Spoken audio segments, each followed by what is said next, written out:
Esta noche haremos una proclamación de los últimos 3 versículos del Salmo 19, que es una oración de David. Y creo que es la clave para que entienda de lo que estaré hablando esta noche. ¿Quién podrá entender sus propios errores? Líbrame de los que me son ocultos. Preserva también a tu siervo de las soberbias, que no se enseñoreen de mí. Entonces seré íntegro y estaré limpio de gran rebelión.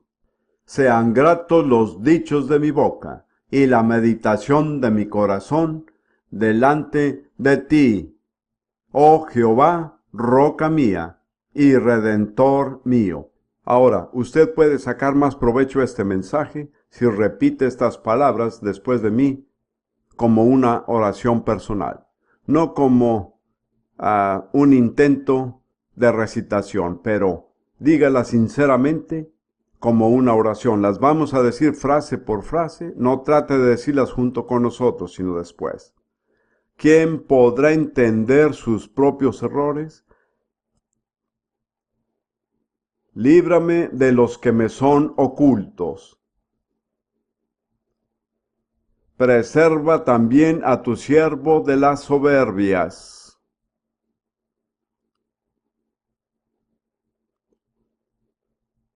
Que no se enseñoreen de mí.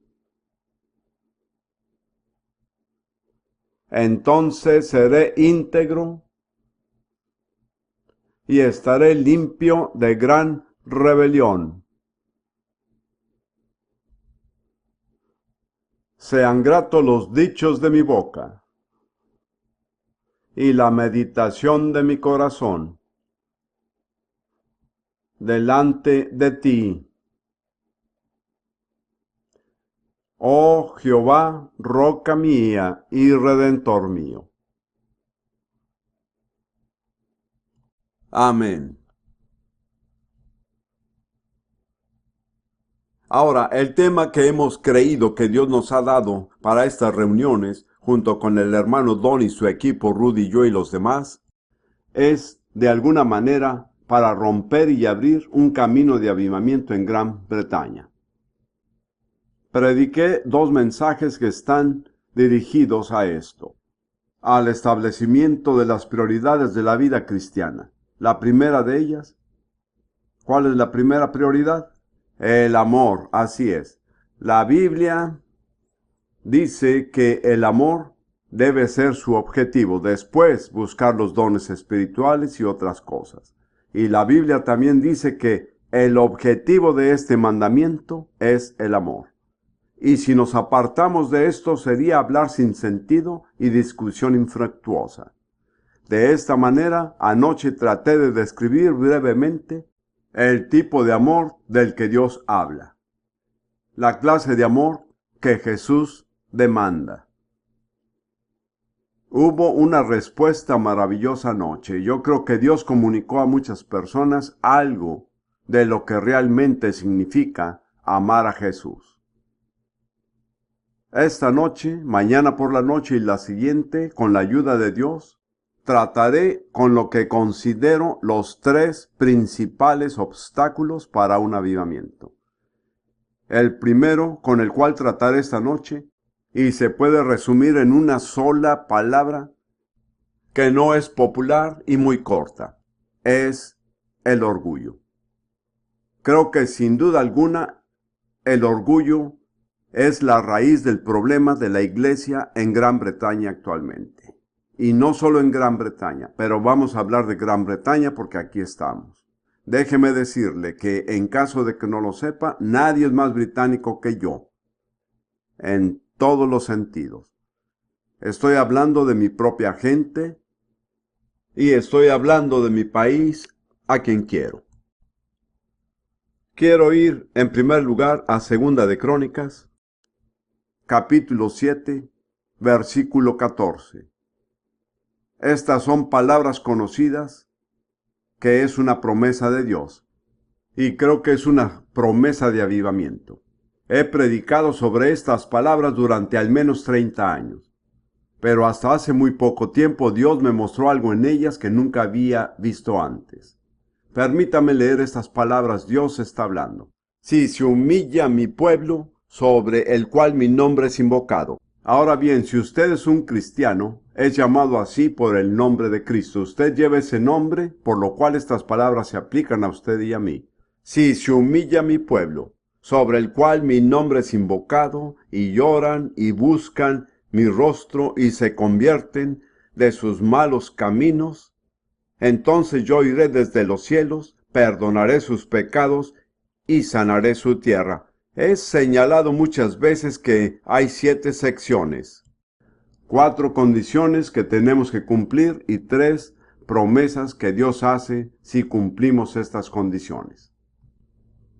Las 4 condiciones que tenemos que cumplir son: si mi pueblo, que lleva mi nombre, se humilla y llora y me busca y abandona su mala conducta. Después Dios dice: yo oiré desde los cielos, perdonaré sus pecados y sanaré su tierra.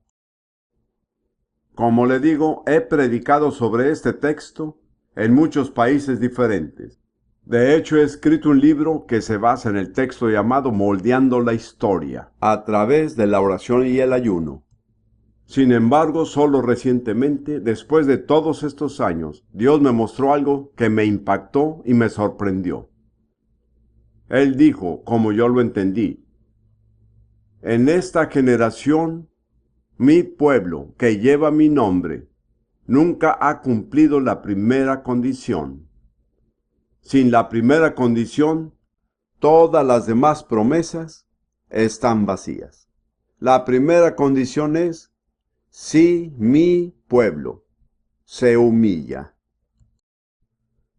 Así que esta noche voy a hablar de la primera condición: humillarnos a nosotros mismos, usted y yo. Quiero señalarle que el primer pecado en el universo no tuvo lugar en la tierra. No fue cometido por un ser humano. Tuvo lugar en el cielo y fue cometido por un arcángel. Su nombre era Lucifer. Después de su rebelión y de su caída, su nombre cambió a Satanás. Una de las funciones de la profecía no es simplemente que nos diga lo que va a suceder, pero también es para decirnos lo que ha sucedido. De otro modo no podríamos saberlo. Por ejemplo, Moisés era un profeta, y él nos ha dado la revelación de cómo se llevó a cabo la creación. De lo contrario, nunca lo sabríamos. Hay otro profeta, Ezequiel, que describe muy vívidamente la caída de Lucifer. Encontrará estas palabras en Ezequiel 28, versículos 11 en adelante. Ezequiel 28. Este es un cuadro vívido y poético, y podría hablar de esto largamente, pero solo quiero tocar las frases principales. Hijo de hombre, levanta endechas sobre el rey de Tiro. En este capítulo hay 2 personas. La primera persona es el príncipe de Tiro, la segunda es del rey de Tiro. Está muy claro que el príncipe de Tiro es un ser humano. Es igualmente claro que el rey de Tiro no era un ser humano. Esto pone de manifiesto un hecho que es muy importante, especialmente para entender la guerra espiritual. Los reyes humanos de la tierra se rigen por los reinos espirituales satánicos en las regiones celestiales. Si realmente quiere tratar con los problemas, no es suficiente tratar con el problema a nivel terrenal. Usted tiene que tratar con el problema a nivel celestial, y solo hay una compañía de personas que está equipada y armada para hacer eso. No son los políticos, no son los generales, no son los científicos, es la iglesia de Jesucristo. Solo nosotros tenemos el conocimiento y las armas a nuestra disposición para hacer frente a los principados y poderes satánicos en las regiones celestiales, que en realidad dominan el curso de la historia humana. Ahora, en esta segunda parte del capítulo 28, Ezequiel aleja su atención del príncipe de Tiro y la pone en el rey de Tiro. Mientras leo estas palabras, usted verá claramente que no podía ser un ser humano al que se está describiendo. En el versículo 12, así ha dicho Jehová el Señor, tú eras el sello de la perfección, lleno de sabiduría y acabado de hermosura. En Edén, en el huerto de Dios estuviste. De toda piedra preciosa era tu vestidura, de cornedina, topacio, jaspe, crisólito, berilo y ónice, de zafiro, carbunclo, esmeralda y oro. Los primores de tus tamboriles y flautas estuvieron preparados para ti en el día de tu creación. Note que es un ser angelical, pero él es un ser creado. Solo hay una persona que no ha sido creada. Es Dios. El resto de nosotros hemos sido creados. Hay una enseñanza actualmente que de alguna manera se ha infiltrado aún en la iglesia, de que podemos llegar a ser dioses. Pero queridos hermanos y hermanas, eso es ridículo. El creado nunca podrá convertirse en el que no fue creado.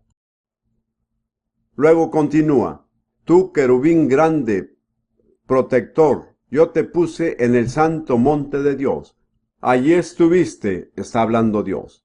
En medio de las piedras de fuego te paseabas. Obviamente, este no es un ser humano que está siendo señalado.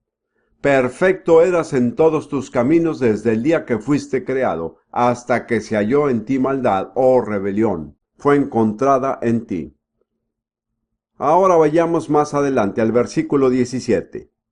Se enalteció tu corazón a causa de tu hermosura.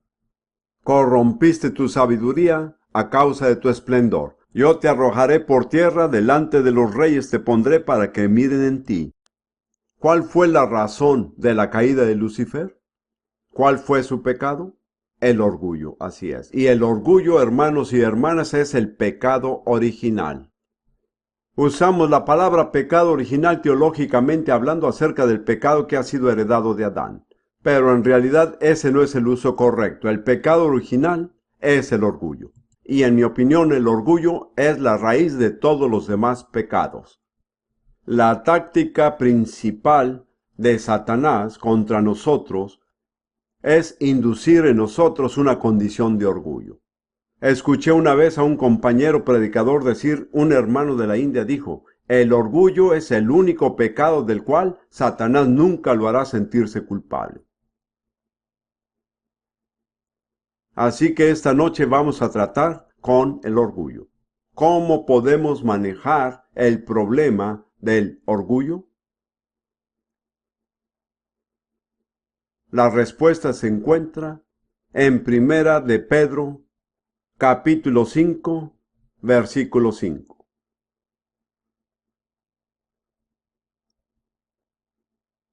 A partir de la mitad del versículo 5, que es una cita del Antiguo Testamento. Dios resiste a los soberbios y da gracia a los humildes. ¿Puede ver qué tan vano es orar a Dios con orgullo? Porque Dios le está resistiendo, está en contra suya. Usted puede utilizar las mejores palabras y las escrituras más elocuentes, pero si usted está orando con orgullo, Dios le está resistiendo. Sus oraciones no van a lograr lo que usted espera. Dios resiste a los soberbios y da gracia a los humildes. Ahora llegamos al siguiente versículo y comienza con un pues. Muchos de ustedes probablemente me han escuchado decir que cuando se encuentra un pues, usted querrá saber qué está ahí. Este pues es debido al versículo anterior. Humillaos pues, bajo la poderosa mano de Dios, para que Él os exalte cuando fuere tiempo. El único remedio para el orgullo es humillarnos. Yo podría sugerir que no hay una sola persona aquí esta noche que no tenga que tratar con el orgullo en su vida. Ni una persona aquí. El único remedio es humillarse a sí mismo. Permítanme señalarle con las escrituras que usted no puede pedirle a Dios que lo haga humilde, porque Dios siempre dice, humillaos. Dios puede humillarlo, Él tal vez lo tenga que hacer, pero solo usted puede humillarse a sí mismo. Solo puede hacerlo cuando el Espíritu Santo lo mueva. No puede hacerlo por su propia voluntad. Pero cuando el Espíritu Santo lo toca su corazón, como creo que ya tocó nuestros corazones con el canto de la primera canción del hermano Spencer. Tocó mi corazón al pensar en esa mujer pecadora impura que terminó a los pies de Jesús. Ella fue la única mujer que salió libre de ese banquete. ¿Por qué? ¿Qué hizo? ¿Qué hizo ella? Se humilló a sí misma. Ella no pudo haber hecho más de lo que hizo. Ella lavó sus pies con sus lágrimas y los secó con sus cabellos. No hay otro remedio para el orgullo. Y ya sabe, la gente dice que al orgullo precede la caída. Eso no es lo que dice la Biblia. La Biblia dice que al orgullo le sigue la destrucción y la altivez de espíritu antes de la caída. Si usted tolera el orgullo en su vida y no lo trata de una manera bíblica, finalmente lo destruirá y también puede destruir a su familia. Permítame decir esto, Dios no lo hará por nosotros. Él nos dará la gracia, Él enviará el Espíritu Santo intercederá con nosotros, pero nosotros tenemos que hacer la propuesta. Y la humildad no es una emoción. No trate de sentirse humilde. Es ridículo. La humildad es una decisión de la voluntad que se expresa en la acción.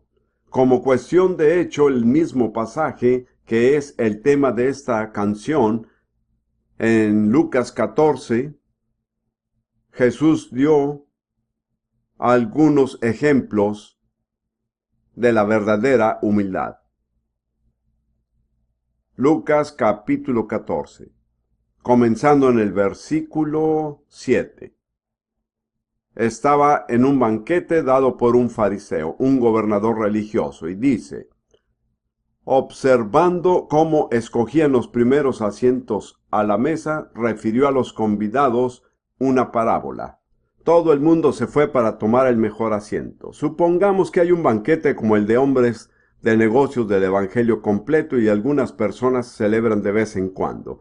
Y hay una mesa principal. El orador y la gente importante se sientan ahí. Es como en esta escena.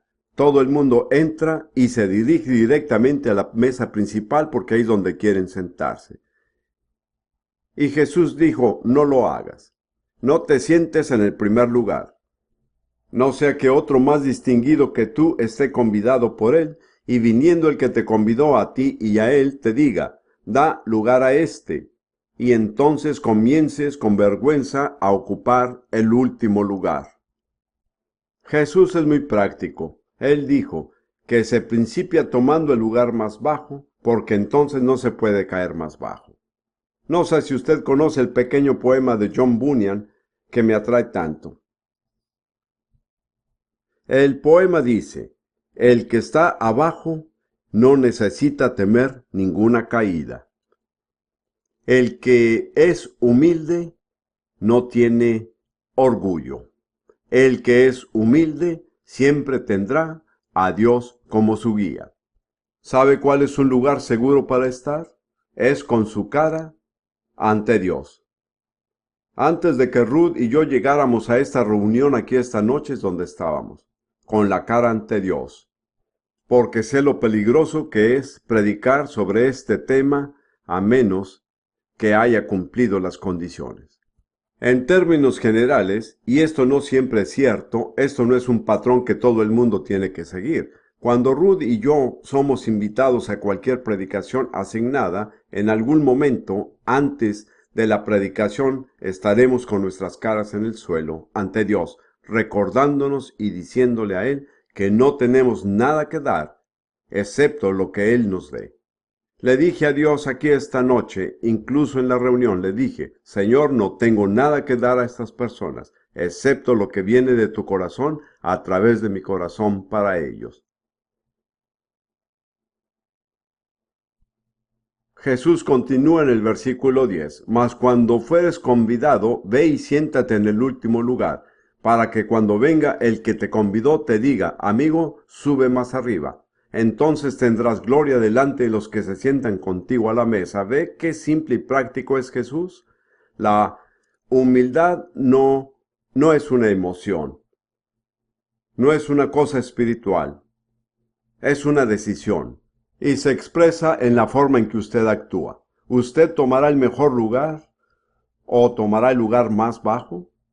Usted puede hablar de ser humilde, pero si siempre está aspirando a lo más alto, todo lo que hace es hablar. Y después él da una ley universal. Cuando digo una ley universal me refiero a una ley que rige el universo, no solo la vida humana o la vida en esta tierra, sino toda la vida. Está en el versículo 11, porque cualquiera que se enaltece será humillado, y el que se humilla será enaltecido. Esto es totalmente universal, no hay excepciones en esto. Tiene una aplicación en la vida de cada uno de nosotros. ¿Quieres ser exaltado? Entonces humíllese a sí mismo. Pero si os enaltecéis a sí mismos, seréis humillados. En otras palabras, tal como lo veo, usted determina qué tan alto quiere subir, decidiendo qué tan bajo quiere comenzar. Con frecuencia nos enfrentamos a situaciones que son embarazosas.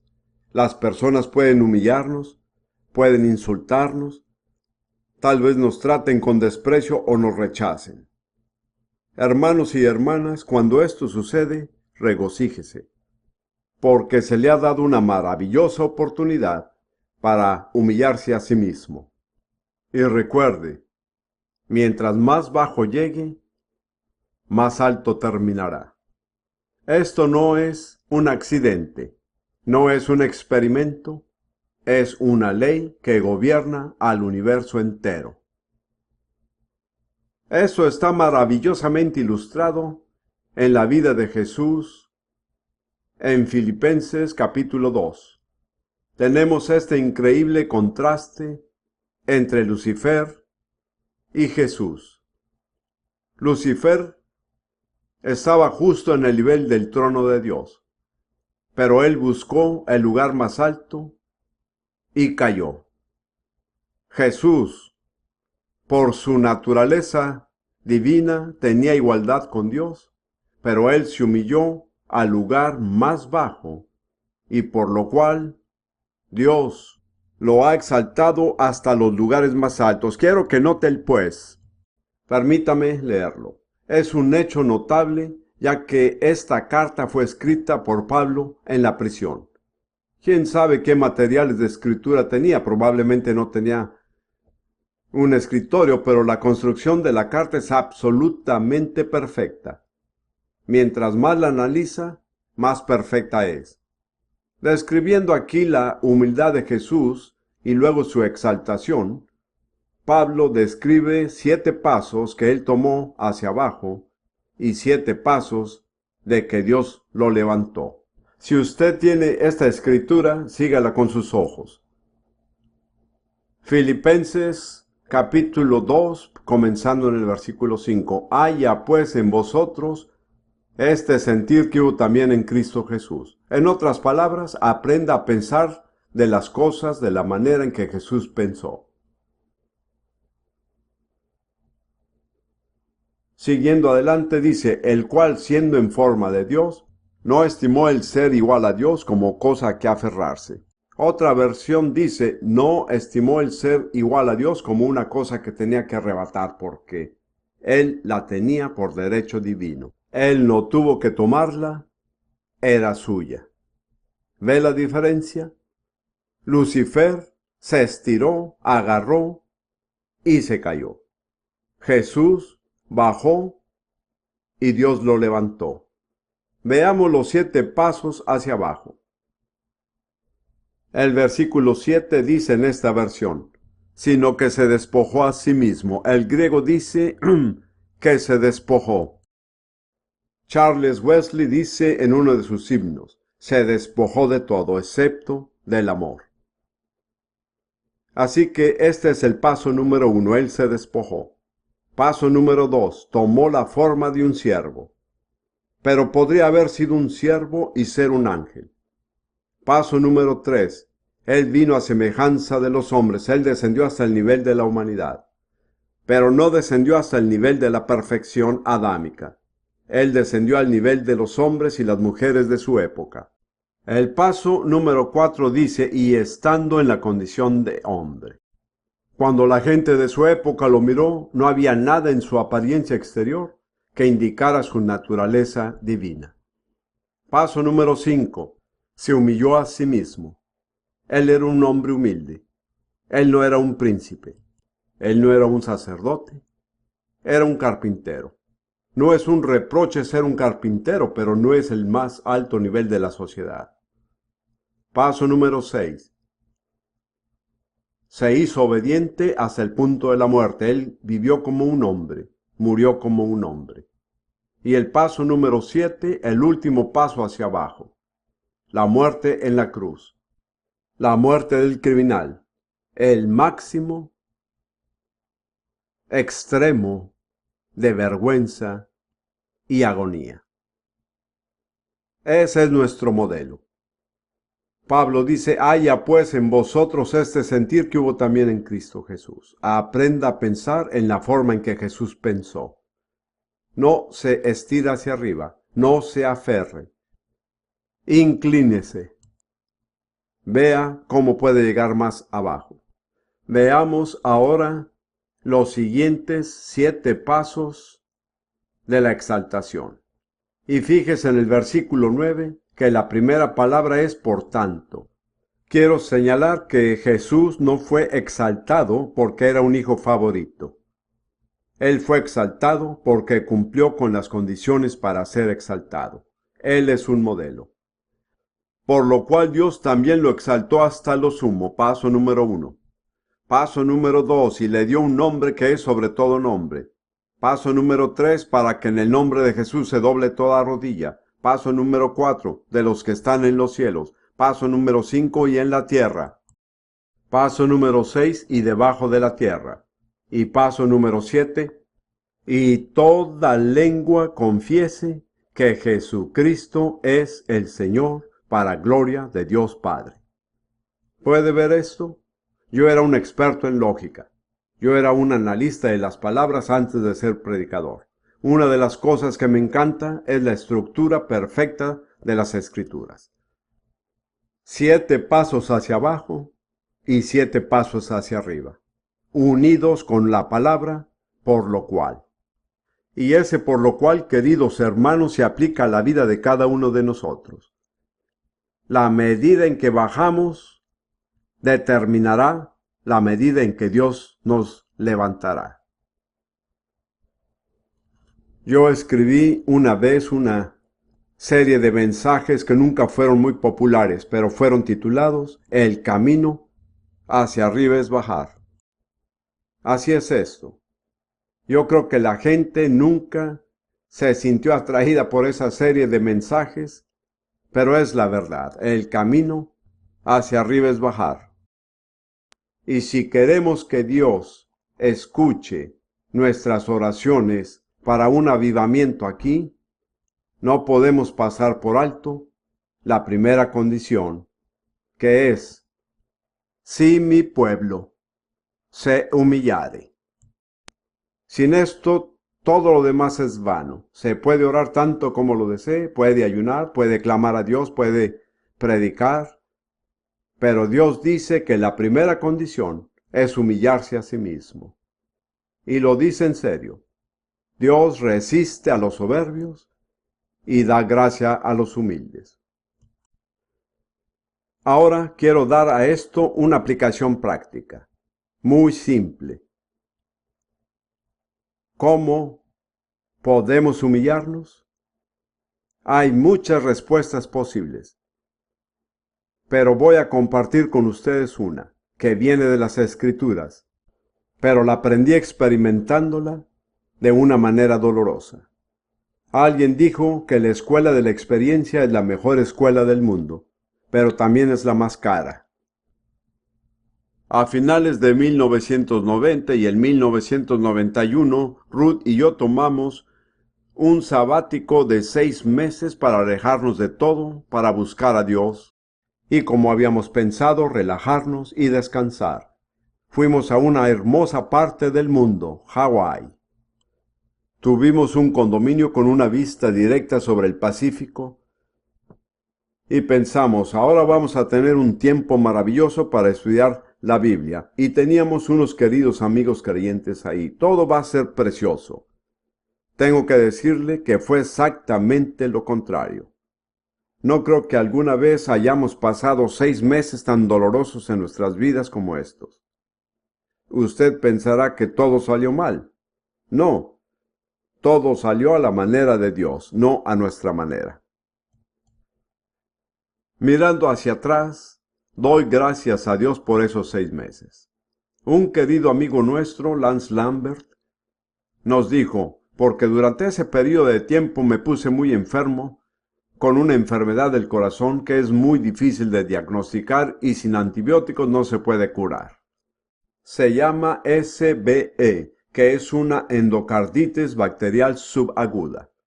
Es una inflamación del revestimiento del corazón. No quiero entrar en todos los detalles, pero sufría de forma progresiva durante varios, yo diría, meses antes de ser diagnosticado.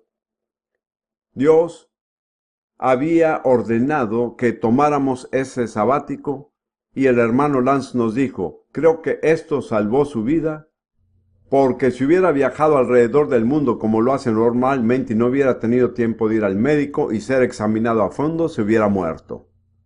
Así que eso es solo un pequeño testimonio de la fidelidad de Dios. Y queridos hermanos, recuerde, obedecer a Dios puede salvar su vida. Así que aquí estoy, he predicado la sanidad, la he practicado, he orado por los enfermos, yo creo en la sanidad divina y en la expiación, y estoy enfermo. Mi problema no fue emocional. No tengo miedo de la muerte. Mi problema era intelectual. ¿Qué fue lo que salió mal? ¿Por qué no funciona? Déjeme decirle, nunca haga esa pregunta. ¿Por qué no funciona? Porque no es eso, es Él. Es muy diferente cuando usted pone a Él en lugar de eso. Bien, Dios tiene la costumbre de hablar conmigo como a las 2 de la mañana. A veces cuando estoy despierto como a las 2, estoy bastante seguro de que Dios tiene algo que comunicarme. No quiero usar la palabra Dios me habló de una manera descuidada. He oído hablar a Dios de manera audible a través de los dones del Espíritu, pero muchas veces es simplemente una impresión interna. Mientras estaba acostado ahí a las 2 de la mañana, dio la casualidad de que yo no lo sabía, pero ese día fui al hospital y estuve en el hospital durante 19 días. Yo le decía a Dios en mi corazón, ¿qué fue lo que salió mal? Yo tuve una entrevista con Jesús. Creo que fue un poco como cuando Pablo describe que todos compareceremos ante el tribunal de Cristo para recibir las cosas hechas en el cuerpo, ya sean buenas o malas. No es una sentencia de condena. Eso es un juicio de los creyentes, para evaluar nuestra fidelidad y nuestra recompensa. Y fue como que Jesús, con mucha calma, yo diría que sin emoción, sin ser condenatorio para nada, abrió mi entendimiento para ver las formas diferentes en las que había fallado vivir de la manera que debería haber estado viviendo. Ahora, porque soy un predicador, todos pueden asumir que estaba involucrado en adulterio, o en la borrachera, o la apropiación indebida de fondos. Solo quiero que sepan que esos no eran mis problemas, por la gracia de Dios. Así que no estamos hablando de ese tipo de problemas. No puedo entrar en todos los detalles, pero una de las cosas que el Señor me mostró fue que había sido carnal con mucha frecuencia. Religioso, predicador, involucrado en reuniones y conferencias, pero en la carne.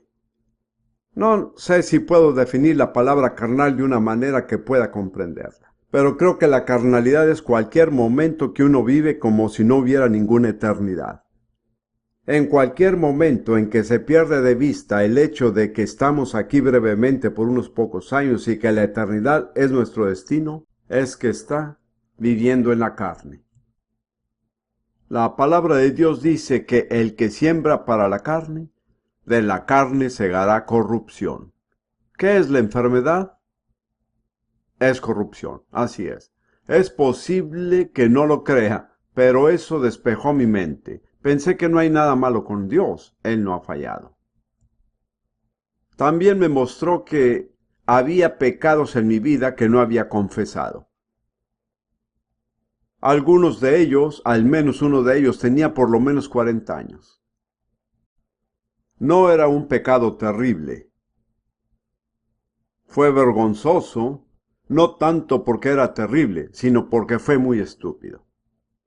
Pero Dios lo hizo claro para mí y creo que las Escrituras dicen lo mismo, que si queremos que nuestros pecados sean perdonados, hay una cosa que tenemos que hacer, que es confesarlos. Si confesamos nuestros pecados, Él es fiel y justo para perdonar nuestros pecados y limpiarnos de toda injusticia. He llegado a creer personalmente que no podemos reclamar el perdón de los pecados que no hemos confesado. Uno de los grandes misterios fieles del Espíritu Santo es darnos convicción de pecado. No para condenarnos, sino para liberarnos, porque cuando hay convicción, usted puede confesar.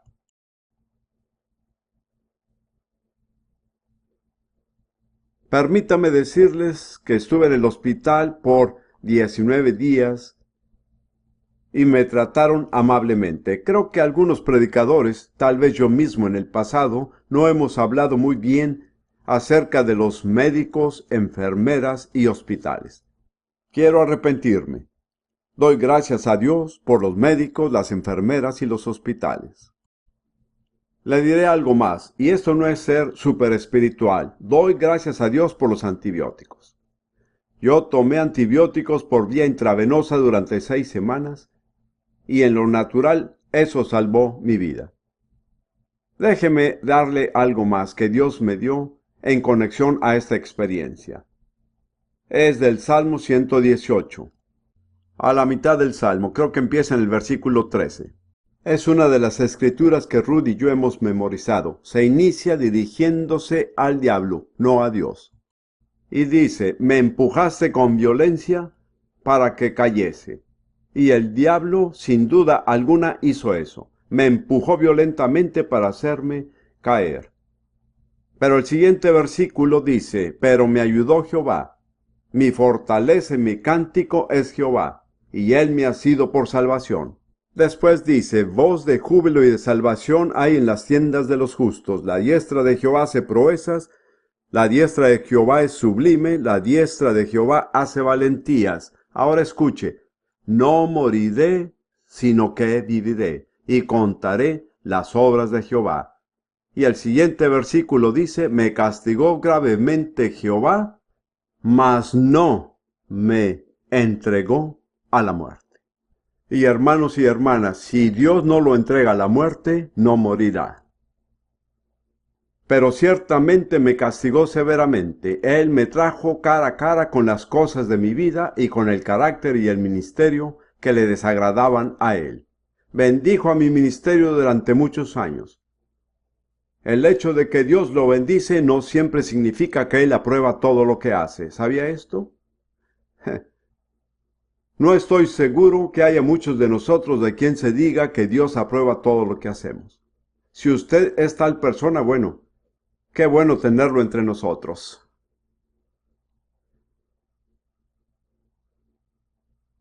Digo esto porque creo que esta es la clave para humillarse a sí mismo. Es muy simple, no es complicado, es la confesión de nuestros pecados.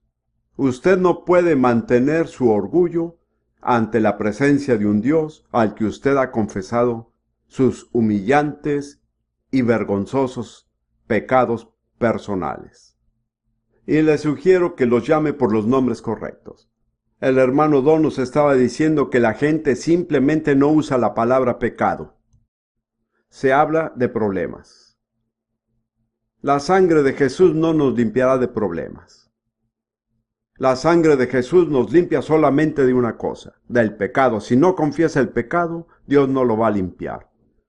Como dijo el hermano Don, usted tiene que tomar la responsabilidad de lo que ha hecho. No culpe a sus padres, o a su pastor, o a su cónyuge. Usted es responsable ante Dios por lo que ha hecho. Si ha pecado, solo hay un remedio. Confiese su pecado. Si confesamos nuestros pecados, a Dios Él es fiel y justo para perdonar nuestros pecados y limpiarnos de toda maldad. Me inclino a pensar, esto es solo una opinión, que si usted no ha sido limpiado, probablemente no ha sido perdonado, porque al parecer los dos van juntos. Me gustaría que diga este versículo, que es 1 de Juan 1:9, después de mí, porque quiero que quede grabado en sus corazones y mentes. Voy a decirlo primero frase por frase, usted lo dice después, no tiene que hacerlo, es voluntario. Si confesamos nuestros pecados,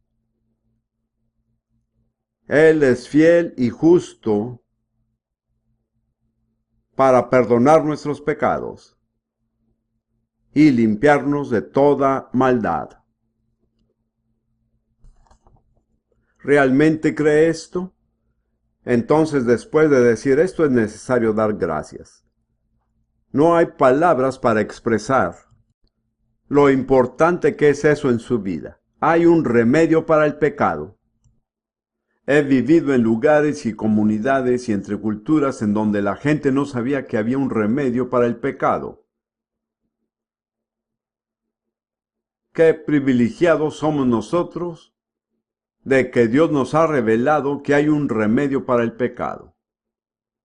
Me encanta esa vieja canción. Hay una fuente sin igual de sangre de Emanuel, en donde los pecadores se lavan las manchas que hay en él, que se sumerge en él, en donde lava cada cual las manchas que hay en él.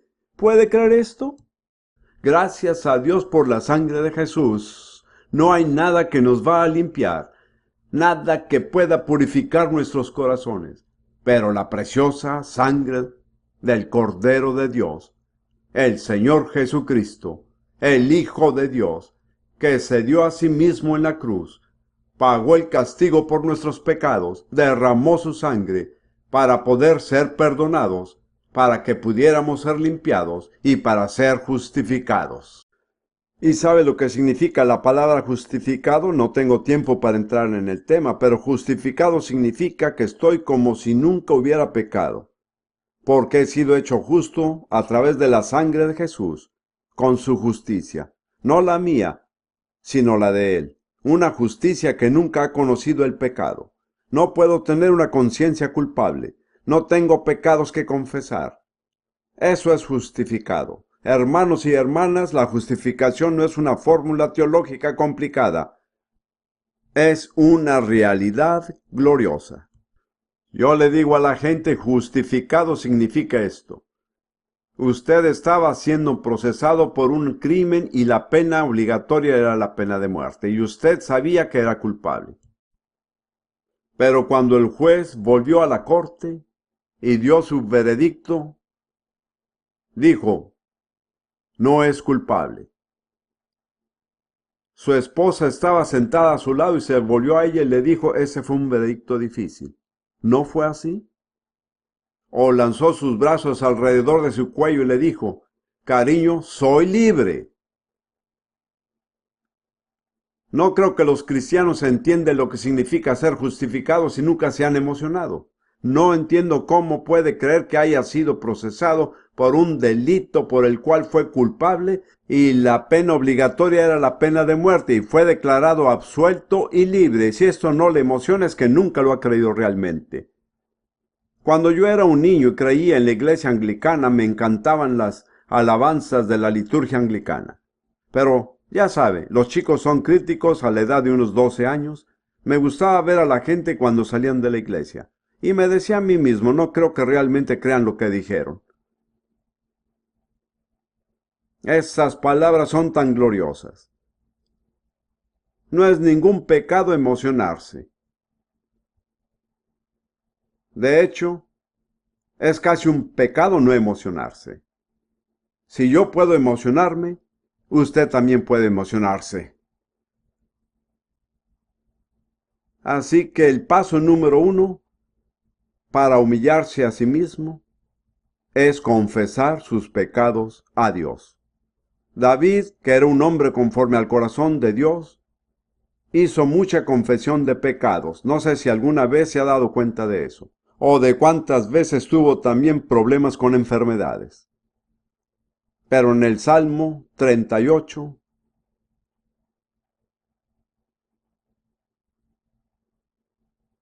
versículos 3 y 4, David dijo, nada hay sano en mi carne, a causa de tu ira, ni hay paz en mis huesos, a causa de mi pecado. Hermanos y hermanas, si usted vino aquí en busca de sanidad, esa no es la única razón, hay otras razones. Pero, ¿por qué no ve si su enfermedad es debido a sus pecados? David era un hombre conforme al corazón de Dios. Dios amaba a David y David amaba a Dios. Pero tenía que decir, ni hay paz en mis huesos a causa de mi pecado. Luego dijo, porque mis iniquidades se han agravado sobre mi cabeza, como carga pesada se han agravado sobre mí. Como ve, si no confiesa sus pecados, se van acumulando en su vida. Y es una carga que se agrega a una carga, que se agrega a una carga, que se agrega a una carga, que va más allá de su cabeza. Y está acumulando el peso a través de la vida bajo la carga del pecado no confesado. Si le pudo suceder a David, queridos hermanos y hermanas, no diga a mí no me puede suceder. Creo que ese es el problema con la mayor parte de la iglesia. Hay una falta de verdadero gozo, una falta de vida verdadera. Realmente hay muy poca libertad que presenciar. Hay muy poca preocupación por los perdidos, porque estamos acumulando una carga de pecados no confesados. Y cada pecado que cometemos y confesar se agrega a la carga.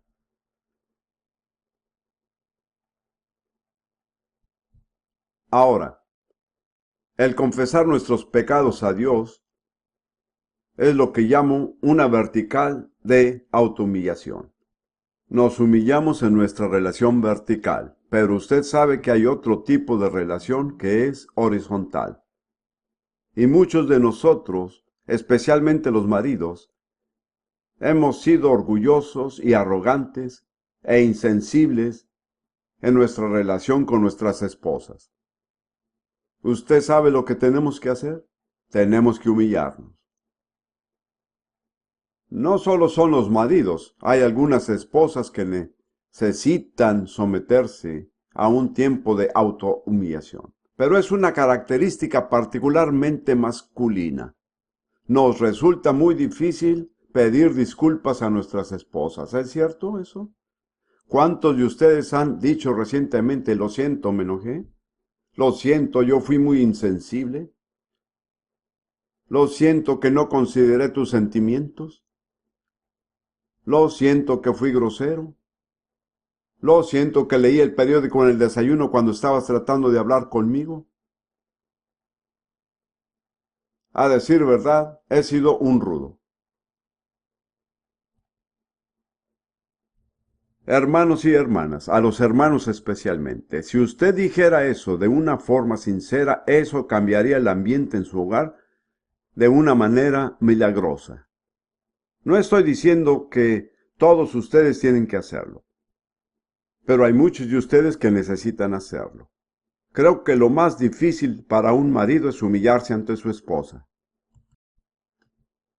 Ruth y yo hemos llegado a un punto donde lo hacemos uno con otro, no como un ritual, pero con regularidad. Confesamos nuestros pecados uno con otro. Ve, eso es bíblico.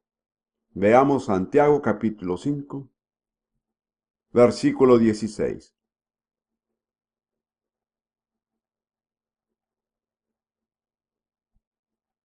La Reina Valera dice, confesaos vuestras ofensas unos a otros. No sé por qué, ya que la palabra griega es pecados. Y dice, por tanto, confesad vuestros pecados unos a otros y orad unos por otros para que seas sanados. Eso es una humillación horizontal. Tal vez tenga que ir a su pastor y decir, pastor, tengo que confesar que lo he criticado. No he sido amable, le he llevado la contraria. O bien, como pastor, tal vez tenga que ir a algún miembro de su rebaño y decirle, no te he tratado con el amor y la preocupación que he debido darte. No hay ninguna clase de personas que esté exenta de estos requisitos. Y nuevamente, como ve, eso es una clave para la sanidad. Confiesen sus pecados unos a otros y orad unos por otros para que seas sanados. En otras palabras, el pecado no confesado es una barrera para la sanidad.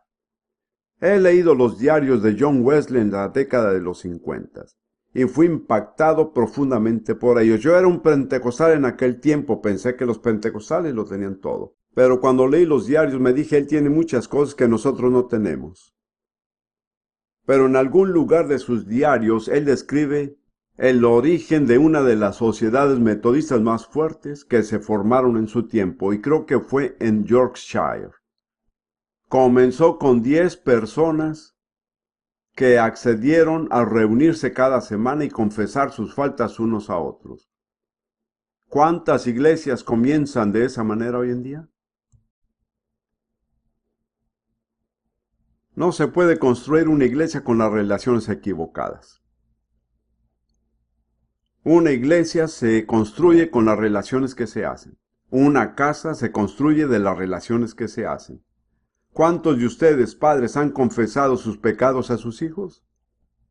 Recuerdo que hace años, en algún lugar, alrededor de 1950, me enojé con una de mis hijas injustificadamente. Le dije cosas que no debería haber dicho. No le pegué ni nada de eso, pero me enojé. Y después de eso tuve esta extraña especie de opresión en mi pecho. Y pensé, ¿de dónde viene esto? Leí por casualidad en Eclesiastés, el enojo reposa en el seno de los necios. Yo sabía cuál era mi problema. También sabía que solo había una solución y que no era fácil de hacer.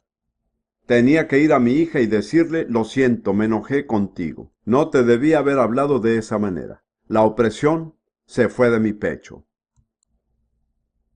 Así que creo que la clave para humillarse a sí mismo es confesar nuestros pecados. Por lo menos es un buen lugar para empezar. Confesarlos a Dios. Confesarlos el uno con el otro. Ahora, solo una última pregunta. ¿Cómo podemos saber qué confesar?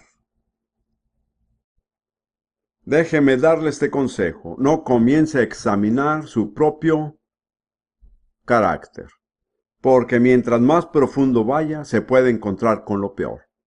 Ese no es el remedio de Dios. El remedio de Dios es por medio del Espíritu Santo. Él convence del pecado, de la justicia, del juicio. Le voy a dar solo 2 pasajes del Antiguo Testamento y vamos a terminar. Jeremías 17 versículos 9 y 10.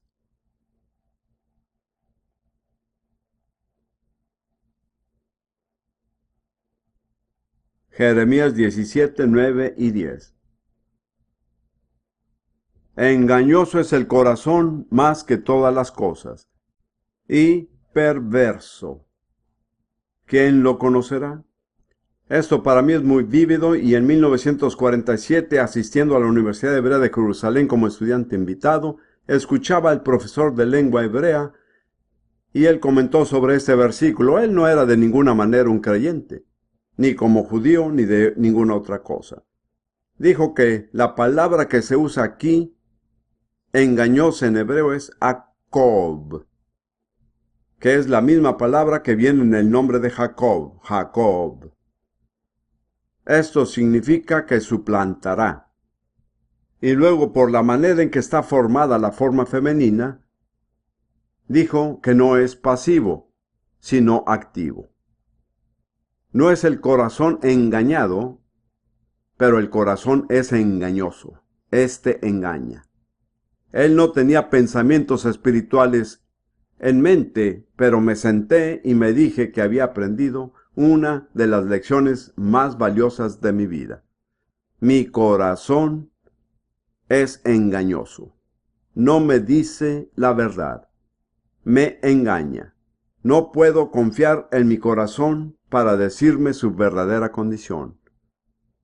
Y así Dios continúa diciendo: yo, Jehová, que escudriño la mente, que pruebo el corazón, para dar a cada uno según su camino, según el fruto de sus obras. Solo hay una persona que realmente sabe lo que está en su corazón. No es usted, no es el predicador, es el Señor.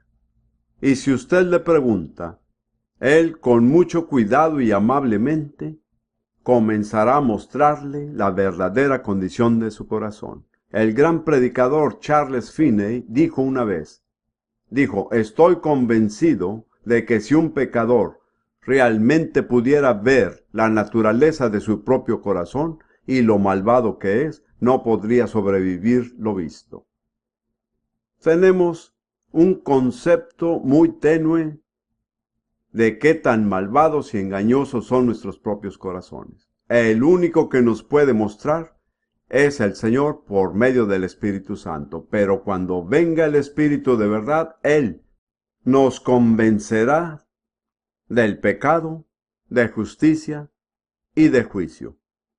Jesús dijo en uno de los evangelios: si yo por el Espíritu de Dios echo fuera los demonios. Y en otro evangelio, el de Lucas, él dijo: si yo por el dedo de Dios echo fuera los demonios. Nos está diciendo que el Espíritu Santo es el dedo de Dios.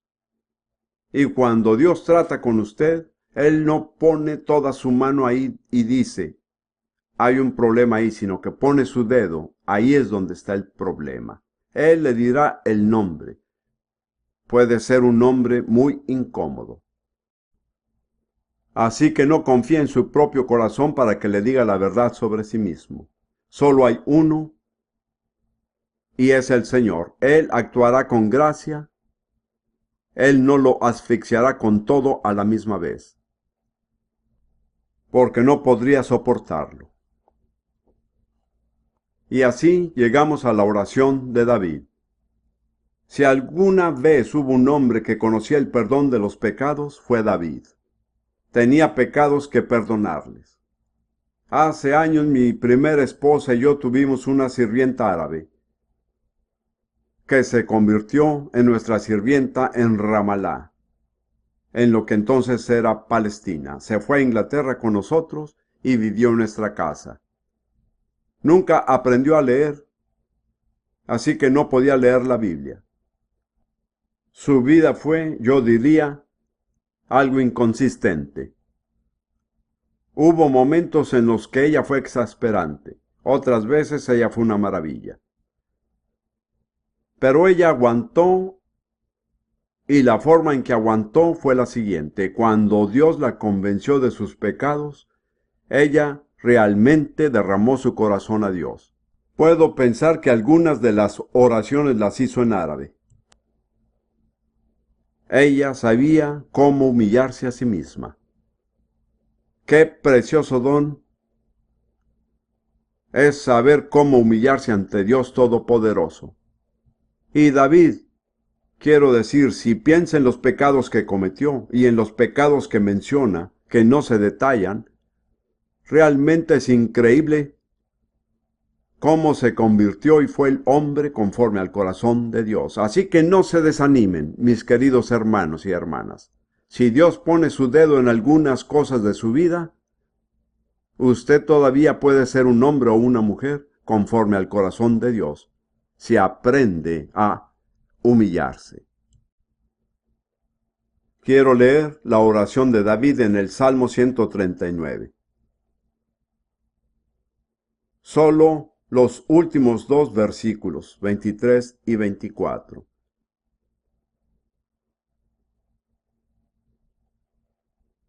Este es uno de nuestros salmos favoritos de Ruth y mío. Esto creo que es la respuesta a la pregunta: ¿cómo voy a saber lo que Dios me pide confesar? Salmo 139, 23 y 24.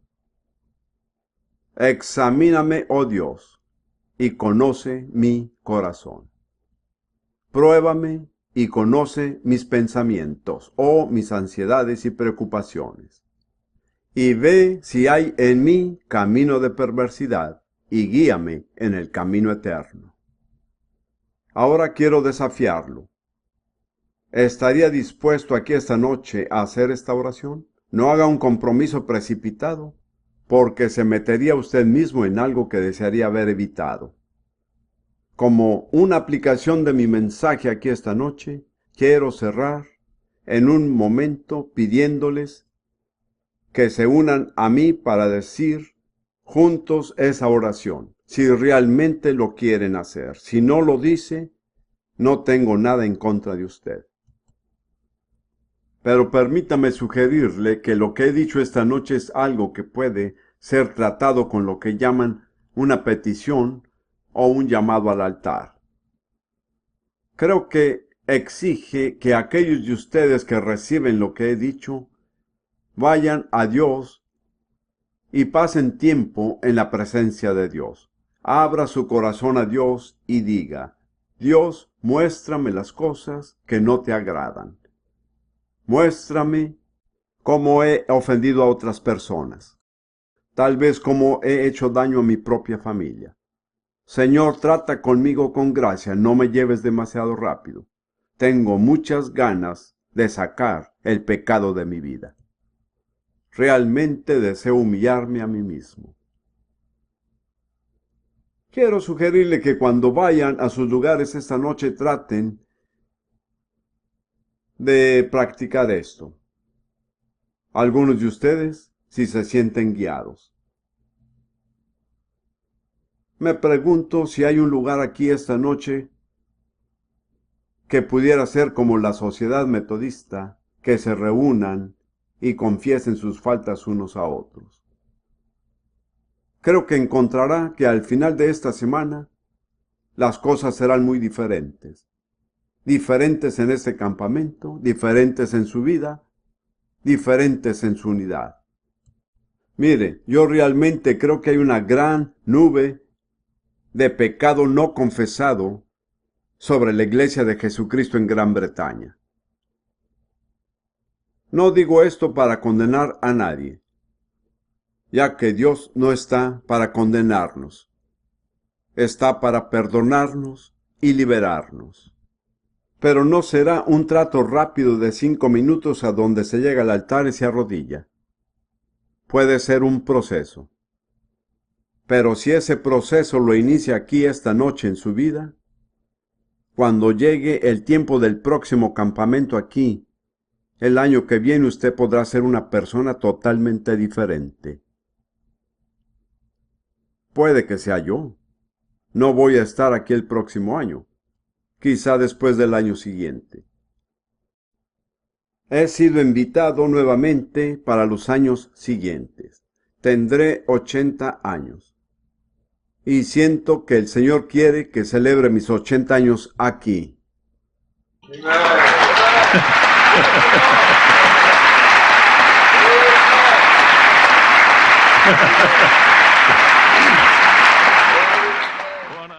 Pongámonos de acuerdo que la próxima vez que nos encontremos seremos diferentes, todos nosotros, predicadores y personas.